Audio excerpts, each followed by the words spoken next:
നമസ്കാരം പ്രിയപ്പെട്ട വിദ്യാർത്ഥികളെ, നിങ്ങൾക്ക് എല്ലാവർക്കും എൻ്റെ ഈ +2 മാത്സ് ട്യൂഷൻ ക്ലാസ്സിലേക്ക് ഹാർദമായ സ്വാഗതം. ഇന്ന് നമ്മൾ എടുക്കാൻ പോകുന്നത് പോസിറ്റീവ് സംഖ്യകളെ കുറിച്ചും നെഗറ്റീവ് സംഖ്യകളെ കുറിച്ചുമാണ്.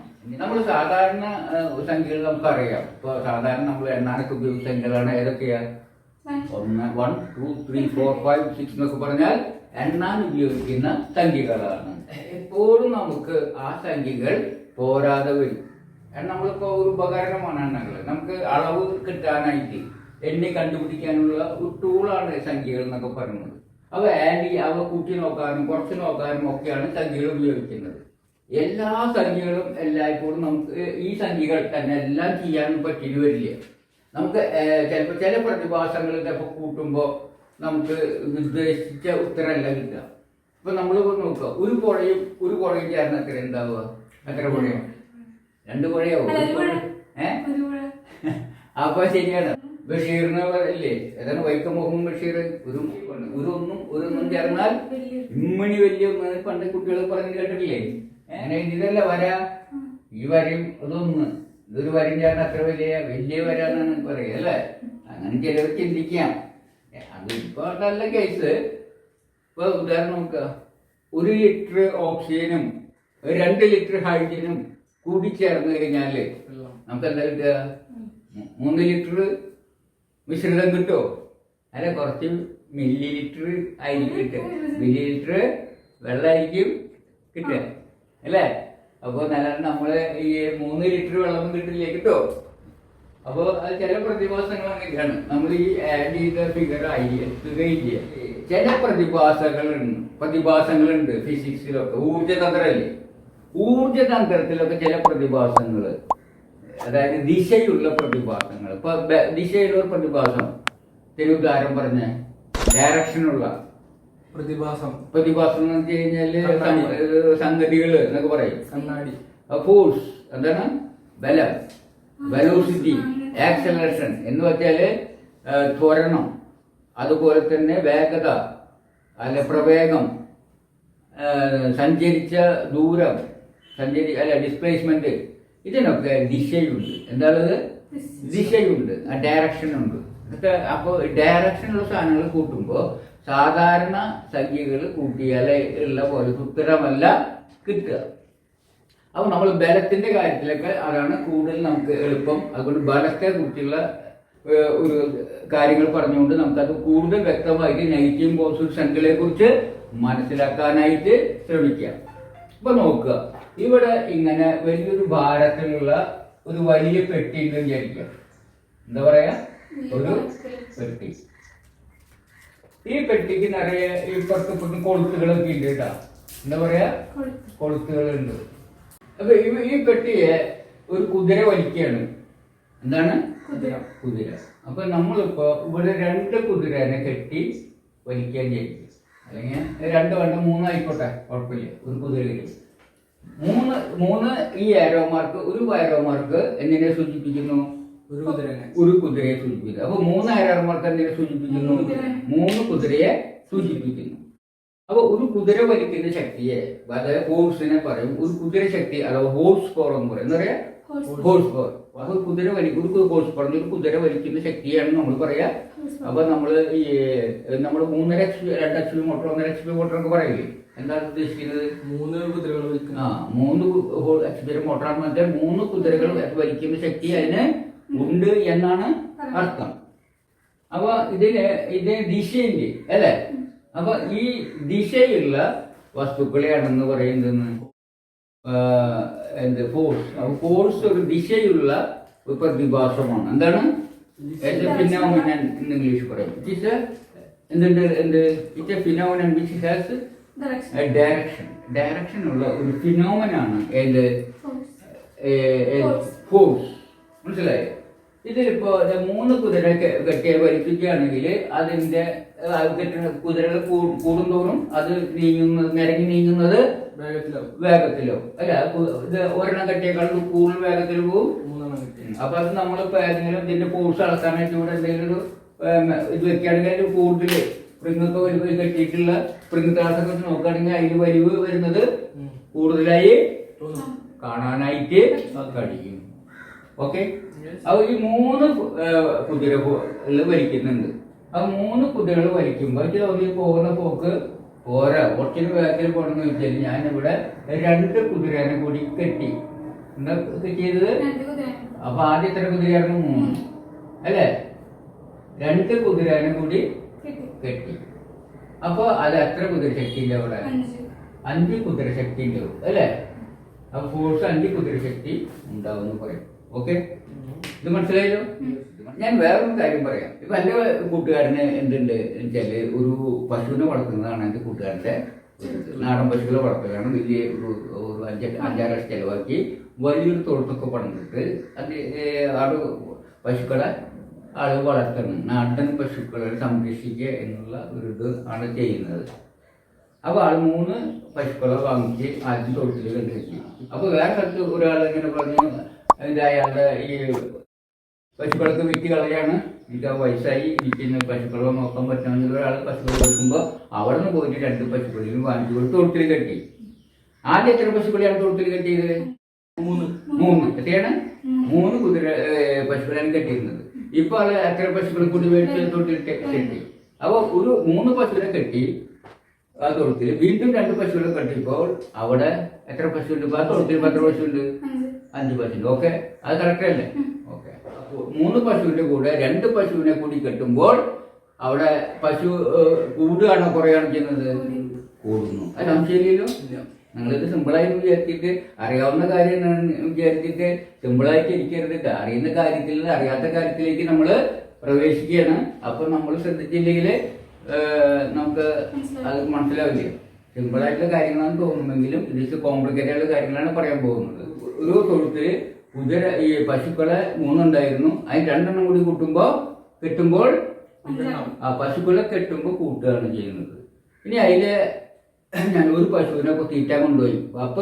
അപ്പോൾ ആ തൊഴുത്തില് എത്ര പശു ഉണ്ടായിരിക്കും? അത് തീറ്റാനായിട്ട് ഒരു പശുവിനെ അഴിച്ചു കൊണ്ടുപോയി. 5 പശു ഉണ്ടായിരുന്ന തൊഴുത്തിൽ നിന്ന് ഒരു പശുവിനെ തീറ്റാനായിട്ട് പുറത്തേക്ക് അഴിച്ചു കൊണ്ടുപോയെങ്കിൽ ഇപ്പൊ ആ തൊഴുത്തിൽ എത്ര പശു ഉണ്ടായിരിക്കും? ആ പശുവിനെ കെട്ടുമ്പോൾ എന്താ ചെയ്യുന്നത്? കൂടുകയാണ്. അഴിച്ചു കൊണ്ടുപോകുമ്പോ കുറയും. അത് സത്യമല്ലേ? ഓക്കെ, അപ്പൊ പശുവിനെ കൊണ്ട് കെട്ടുമ്പോൾ കൂട്ടുക, അഴിച്ചു കൊണ്ടുപോകുമ്പോ കുറയ്ക്കുക. സത്യമല്ലേ? ഓക്കെ, നമ്മളിപ്പോ ഒരു പ്ലേറ്റിൽ 5 ആപ്പിൾ ഉണ്ട് വിചാരിക്കുക. അതിന്റെ കൂടെ 3 ആപ്പിൾ അവിടെ കൂട്ടി വെക്കുകയാണെങ്കിൽ ചേർക്കാണെങ്കിൽ ആഡ് ചെയ്യും. അപ്പൊ എത്ര ഉണ്ട്? 8 ആപ്പിള്. അതിന് ഞാൻ 2 ആപ്പിൾ തിന്നു. ബാക്കി എത്ര ആപ്പിൾ ഉണ്ട്? അപ്പൊ ആപ്പിൾ അതിന് ഞാൻ 2 ആപ്പിൾ തിന്നാനെടുത്തു. അപ്പൊ എത്ര ഉണ്ട് ബാക്കി? 6. അപ്പൊ നമ്മൾ വെക്കുമ്പോൾ കൂട്ടുകയാണെങ്കിൽ എടുക്കുമ്പോൾ കുറയ്ക്കുക. ശരിയാണല്ലോ അല്ലെ? കൂട്ടുമ്പോൾ കൂട്ടുകയാണെങ്കിൽ കുറയ്ക്കുമ്പോൾ കുറയ്ക്കുക അല്ലെ? അത് 2 പ്രതിഭാസമാണ് അല്ലെ? വെക്കുമ്പോ കൂടുകയാണെങ്കിൽ എടുക്കുമ്പോ കുറയും, കെട്ടുമ്പോ കൂടുകയാണെങ്കിൽ അഴിക്കുമ്പോ കുറയും. അല്ല ആണല്ലോ, അതിന്റെ എതിർ പ്രതിഭാസങ്ങളാണ് അത് അല്ലെ? അപ്പൊ അത് നമുക്കറിയാം. ആ അറിവ് വെച്ചാണ് നമ്മൾ കൂടുതൽ ചെയ്യാൻ പോകുന്നത്. ഇനി നോക്കുക, ഇപ്പോൾ ഇവിടെ 5 കുതിരശക്തി ഉണ്ട് അല്ലെ? അപ്പൊ നമ്മൾ ഇനി ഞാൻ കുതിരനെ കെട്ടാനാണ് പോകുന്നത് കേട്ടാ. എന്തിനാണ് പോണത്? കെട്ടാനാണ്. ഇപ്പൊ എത്ര കുതിരയുണ്ട്? 5 കുതിരശക്തി ഉണ്ട് ഇല്ലേ? പ്ലസ് ഞാൻ കെട്ടാനാണ് പോകുന്നത്. ഞാൻ ഇവിടെ 2 കുതിരനെ ഇവിടെ കൊണ്ട് കെട്ടി. ഈ ഭാഗത്ത് 2 കുതിരനെ കെട്ടി. ഞാൻ കെട്ടുവാണോ ചെയ്തത്? അഴിച്ചുകൊണ്ടുവാണോ ചെയ്തത്? ഇപ്പൊ ആകെ എത്ര കുതിരശക്തി ഉണ്ട് ഇവിടെ? അപ്പൊ ഇവിടെ 2 എണ്ണം കൂട്ടണം അല്ലെ? അപ്പൊ ഇതുമ്മ അനുഭവപ്പെടുന്ന ബലം കൂടുകയാണോ കുറയുകയാണോ ചെയ്യുക? കുറേ. എത്ര ഉണ്ടാവുള്ളൂ? 3 അല്ലേ? എനിക്ക് കുറയാണ് ചെയ്യുന്നത്. ഞാൻ കെട്ടുകയാണ് ചെയ്തത് അല്ലേ? കെട്ടുകയാണെങ്കിൽ കൂട്ടുക നിങ്ങൾ പറഞ്ഞു അല്ലേ? കെട്ടുമ്പോ കൂട്ടുകയാണെന്ന് നിങ്ങൾ തന്നെ പറഞ്ഞാണ്. അപ്പൊ ഇവിടെ വരുന്നത് കൂടുണ്ട. അതാണ് നമ്മുടെ പടക്കം ചേർന്നത് അല്ലെ? ചില പ്രതിഭാസങ്ങള് നമ്മൾ കെട്ടും, അതായത് കൂട്ടുമ്പോ കുറയുന്ന പ്രതിഭാസമുണ്ട്. എന്താണ് അതിന് കാരണം? ദിശ മാറിയത്. എന്താ കാരണം? ഡയറക്ഷൻ മാറി. അപ്പൊ ഡയറക്ഷനുള്ള സാധനങ്ങൾ കൂട്ടുമ്പോ സാധാരണ കൂട്ടൽ പറ്റില്ല എന്ന് ആർക്ക് മനസ്സിലായി? ആളുകൾക്ക് നമുക്ക് മനസ്സിലായി. അപ്പൊ നമുക്ക് അതിന് വേറെ സംഖ്യ വേണം എന്ന് മനസ്സിലായി. സാധാരണ സംഖ്യകൾ പോലെ അത് ആഡ് ചെയ്യാൻ പറ്റില്ല. സാധാരണ സംഖ്യകൾ കൂട്ടുമ്പോ കൂടുക ചെയ്യുന്നത്, ഇത് കുറയ്ക്കുമ്പോ ഇത് വരുമ്പോ കുറയുക ചെയ്യുന്നത് അല്ലേ? അപ്പൊ നമുക്ക് അത് അങ്ങനെ വന്നപ്പോ അവർ കണ്ടുപിടിച്ചതാണ് സംഖ്യകളാണ് പോസിറ്റീവ് സംഖ്യകള് നെഗറ്റീവ് സംഖ്യകൾ. വലത്തോട്ടുള്ള ഒരു ഫോഴ്സിനെ ഡയറക്ഷണൽ പ്രതിഭാസങ്ങൾ ഒരു വലത്തോട്ടുള്ള ഫോഴ്സിനെ പോസിറ്റീവ് എന്നെടുക്കുകയാണെങ്കിൽ ഇടത്തോട്ടുള്ള ഫോഴ്സിനെ നെഗറ്റീവ് എന്നെടുക്കുക എന്നുള്ളത്. അപ്പൊ പോസിറ്റീവ് എന്നുള്ളത് എന്താണ്? ഒരു ദിശയിലുള്ളതാണ്. വലത്തോ ദിശയിലുള്ള ഒരു ബലത്തെ നമ്മൾ അഥവാ ഫോഴ്സിനെ നമ്മൾ പോസിറ്റീവ് എന്നെടുക്കുകയാണെങ്കിൽ ഇടത്തോട്ടുള്ള ഫോഴ്സിനെ എന്തെടുക്കണം? നെഗറ്റീവ്. അതിന് ശക്തി ഇല്ല എന്നുള്ള അർത്ഥം. പൂജ്യത്തേക്കാൾ കുറവാണ്. ഇതിൽ ഫോഴ്സ് എന്ന് പറഞ്ഞാൽ അത് ഇല്ലാത്തതാണോ? ഇവിടെ 5 കുതിരനെ കെട്ടി വലിക്കുന്നത് കാണാൻ പറ്റില്ലേ? അങ്ങനെയാണെങ്കിൽ ഇവിടെ 2 കുതിരനെ കെട്ടി വലിക്കുന്നത് കാണാൻ പറ്റില്ല. You can see it imaginary. അത് കാണാൻ പറ്റാത്തതാണോ? ഭാവനയിലുള്ളതാണോ? ഭാവനയിൽ എന്താണ്? എന്റെ മനസ്സിൽ ഇപ്പൊ എന്തൊക്കെയുണ്ട് എന്നുള്ളത് നിങ്ങൾക്ക് അറിയാൻ പറ്റും. അപ്പൊ നമ്മൾ മനസ്സിൽ കൂട്ടാന്ന് പറഞ്ഞാൽ അതിനെ പറ്റില്ല. എന്റെ മനസ്സിൽ എന്താണെന്ന് നിങ്ങൾക്ക് അറിയാൻ പറ്റും. കാരണം ആരെയും മനസ്സ് കണ്ടിട്ടുണ്ട് നിങ്ങൾ? അത് മനസ്സിൽ മാത്രമുള്ളതാണ് സംഖ്യകൾ. നമുക്ക് എന്താണ് കൂട്ടേണ്ടത് എന്താ കുറച്ച് അറിയാൻ പറ്റും. ശരിയാണോ തെറ്റാണോ അറിയാൻ പറ്റുമോ? ഇല്ല. അപ്പൊ മനസ്സിലുള്ളത് ഒരു ഭാവനയുള്ള കാര്യങ്ങൾ വെച്ച് ആഡ് ചെയ്യാനൊന്നും പറ്റില്ല. അത് ശരിയല്ല. ആണോ? ഇപ്പൊ ഇല്ലാത്തത് ഒന്നല്ലത്. ആ പൂജ്യം ഇല്ലാത്തതാണ്. പൂജ്യത്തെക്കാൾ കുറവാണ് നെഗറ്റീവ്. ശരിയാവും? അങ്ങനെ പറഞ്ഞ ശരിയാവില്ല. ഇല്ല, പൂജ്യം തന്നെ ഇല്ലാത്തതാ. ഇല്ലാത്തതിൽക്കോ കുറവാണോ നെഗറ്റീവ് പറഞ്ഞാൽ ശരിയാവുക? ആണോ? ദിശ മാറുന്നുള്ളൂ. എന്താണ്? അത് കുറയുന്ന അർത്ഥമുള്ളത് അർത്ഥത്തിലല്ല അതിന്റെ അർത്ഥം. മനസ്സിലായോ? അങ്ങനെ തെറ്റായി പഠിപ്പിച്ചുകൊണ്ട് അങ്ങനെയാണെങ്കിൽ അത് ഇല്ലാത്തതായിരിക്കും. പൂജ്യമേ ഇല്ലാത്തതാ. ഇല്ലാത്തതിനേക്കാൾ കുറഞ്ഞത് വല്ല ഓത്തോലും ഉണ്ടോ? മറ്റൊന്ന്, അതായത് നെഗറ്റീവ് അല്ല മൈനസ്, പോസിറ്റീവ് അല്ല പ്ലസ്. മനസ്സിലായോ? പോസിറ്റീവ് എന്നതിന്റെ ആശയം വേറെയാണ്, പ്ലസ് എന്നതിന്റെ ആശയമാണ്. മനസ്സിലായി? ആ കാര്യമാണ് നിങ്ങൾ ആദ്യമായിട്ട് മനസ്സിലാക്കേണ്ടത്. മനസ്സിലായോ? അപ്പൊ ഇതിനെ വലത്തോട്ടുള്ള കുതിരകളെ പോസിറ്റീവ് എന്ന് പറയുകയാണെങ്കിൽ വലത്തോട്ട് വലിക്കുന്ന കുതിരകളെ പോസിറ്റീവ് കുതിരകൾ എന്ന് പറയുകയാണെങ്കിൽ ഇടത്തോട്ട് വലിക്കുന്ന കുതിരകളെ നെഗറ്റീവ് എന്ന് പറയുന്നു. അപ്പൊ നെഗറ്റീവും പോസിറ്റീവ്. അപ്പൊ അതുപോലെ വേണമെങ്കിൽ മുകളിലേക്ക് പോകുന്നതിന് പോസിറ്റീവ് എന്ന് പറയുകയാണെങ്കിൽ താഴോട്ട് പോകുന്നതിനെ നെഗറ്റീവ് എന്ന് പറയും. കേട്ടോ? ഓക്കെ. അതിന് പറ്റിലൊക്കെ അങ്ങനെ കാണാൻ നിങ്ങൾക്ക്. അല്ല, അതായത് ഇത് ഇല്ലാത്തതൊന്നും അല്ല. ഇവിടെ 3 കുതിരനെ കെട്ടി നിങ്ങൾക്ക് കാണാം, 5 കുതിര കെട്ടി നിങ്ങൾക്ക് കാണാം, ഇവിടെ 2 കുതിരനെ കെട്ടി കാണാം. അപ്പോൾ നിങ്ങളിത് കുതിരയാന്ന് മനസ്സിൽ സങ്കല്പിച്ചാൽ മതി. അങ്ങനെ കൂട്ടുമ്പോൾ അപ്പൊ നമുക്ക് കൂട്ടുമ്പോൾ എന്താ ഇത് കൂട്ടുമ്പോൾ അപ്പൊ ഇതിനെന്ത് എഴുതണം? ഈ പോസിറ്റീവിനെ ഒരു ചെറിയ അക്കം കൊണ്ട് ഒരു ചെറിയ വരയാണെന്ത്? നെഗറ്റീവ്. ഒരു നെഗറ്റീവ് എന്നുള്ളത് ഒരു ചെറിയ വരയാണ്. പോസിറ്റീവ് എന്നുള്ളത് ഒരു ചെറിയ പ്ലസ് ആണ് പോസിറ്റീവ്. ഇങ്ങനെയാണ് റെപ്രസെന്റേറ്റീവ്. കേട്ടോ? അപ്പൊ ഇത് പോസിറ്റീവ് ആണ്. എന്ത് കുതിര ഇങ്ങനെ ഇടണം. ഇപ്പൊ ഈ ഇങ്ങനെ സംഖ്യകൾ വരുമ്പോ ഈ ഇതിനെ ഈ പോസിറ്റീവ് 5 കുതിരയല്ലേ എവിടെയുള്ളത്? അപ്പൊ അതിനെ ഇങ്ങനെ എഴുതണം. ചെറിയൊരു പ്ലസ് മുകൾ ഭാഗത്തായിട്ട് ഇടണം. ആ പോസിറ്റീവ് കുതിര. ഇപ്പത്തെ കുതിര അപ്പൊ നിങ്ങൾക്കറിയാം, ഇങ്ങനെ ഇടത്തോട്ടും വലത്തോട്ടും വലിക്കുമ്പോൾ ഈ കുതിരയും കട്ട് ചെയ്ത് പോകും. അല്ല, ക്യാൻസലായി പോകും. ഇവിടുത്തെ നമ്മൾ പരസ്പരം ക്യാൻസലായി പോകും എന്ന് പറഞ്ഞാൽ അതിന്റെ ബലം അത് നിർവീര്യമായി പോകും. അങ്ങനെ നിർവീര്യമായി പോയി ബാക്കി എത്ര കുതിരശക്തി ഉണ്ടാവുള്ളൂ? ഏത് ദിശയിലായിരിക്കും ഇത് നീങ്ങാം? അപ്പൊ ഇത് ഉത്തരം പോസിറ്റീവ്.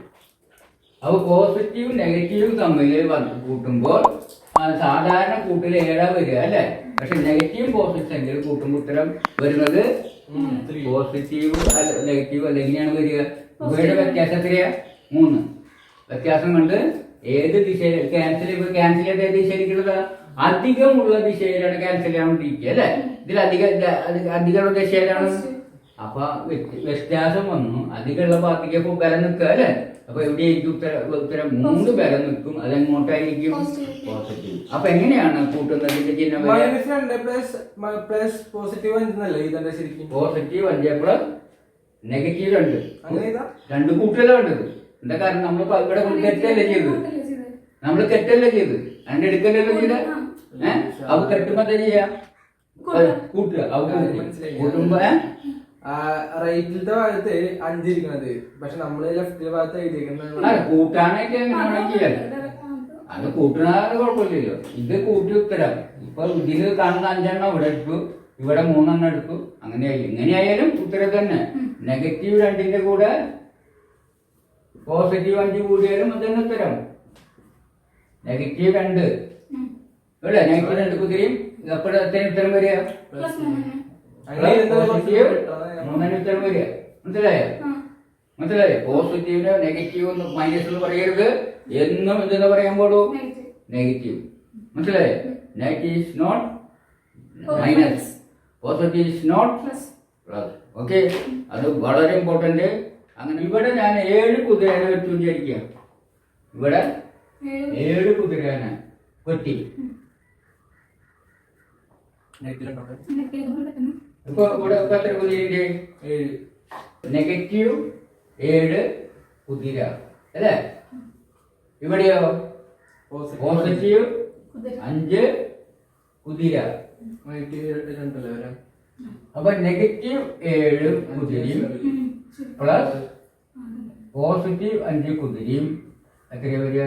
നെഗറ്റീവ് 2. വ്യത്യാസം 5 2 വ്യത്യാസം 2 കുതിരയുടെ വ്യത്യാസം. എങ്ങോട്ടാണ് വരണത്? ഇങ്ങോട്ട് അല്ലേ? ഈ ഏത് ഭാഗത്ത് കൂടുതൽ? ലെഫ്റ്റ്. അപ്പൊ എന്താണ് നെഗറ്റീവ് പോസിറ്റീവ് കൂട്ടുന്നതിനുള്ള ഉത്തരം കണ്ടുപിടിക്കാനുള്ള സൂത്രം അഥവാ സൂത്രവാക്യം എന്താണ്? കുതിരകളുടെ വ്യത്യാസം കാണണം അല്ലേ? എന്നിട്ട് എവിടെ ഏത് ഭാഗത്ത് അധികം നോക്കുക. അത് വലിയ സംഖ്യ ഏതാണ് അതിന് ചിഹ്നം. ഓക്കെ, അത്ര സിമ്പിൾ. അത് ചിന്തിക്കാനുണ്ടോ? ഇല്ല.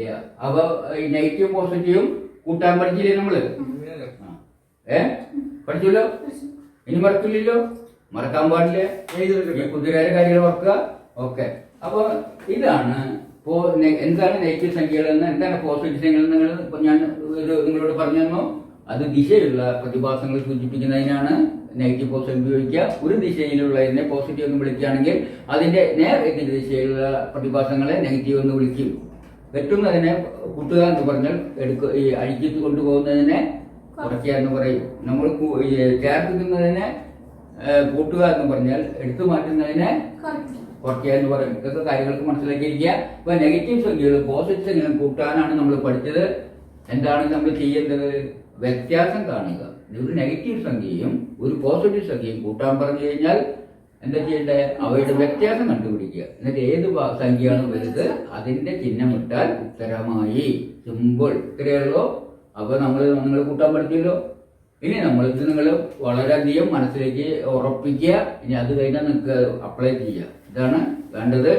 അതൊരിക്കലും ഇത് നിങ്ങൾ ഇതില് എന്താ പറയാ, ഇത് മനസ്സിൽ നിന്ന് വിട്ടുകളയാൻ പാടില്ല. കാരണം ഇത് അടിത്തറയാണ്, ഏറ്റവും ബേസാണ്, കണക്കിന്റെ ഏറ്റവും വലിയ ബേസാണ്. നിങ്ങളൊരു കണക്ക് മുഴുവൻ ചെയ്തിട്ടുണ്ടായിരുന്നു. ഒരു 10 മാർക്കിന് 12 മാർക്ക് മുഴുവൻ ചെയ്താലും ഒരു ചിഹ്നം തെറ്റിക്കഴിഞ്ഞാൽ കണക്കിന്റെ ഉത്തരം മുഴുവൻ മാറിപ്പോകും, മാർക്ക് മുഴുവൻ പോകും, ഒരു കാര്യമില്ലാതാവും, അധ്വാനം മുഴുവൻ വൃഥാവിലെയാവും. അങ്ങനെ വരാതിരിക്കണമെങ്കിൽ വളരെ കൃത്യമായി നെഗറ്റീവ് പോസിറ്റീവുകൾ കണക്ക് ചെയ്യുമ്പോൾ ഉപയോഗിക്കണം. അതിലേക്ക് ഉറപ്പിക്കണം എന്ന് പറഞ്ഞുകൊണ്ട് ഇന്നത്തെ ക്ലാസ് നിർത്തുകയാണ്. നമുക്ക് ഇനി അടുത്ത ക്ലാസ്സിൽ കാണാം. അതുവരേക്ക് ഇവിടെ നമസ്കാരം. ബൈ.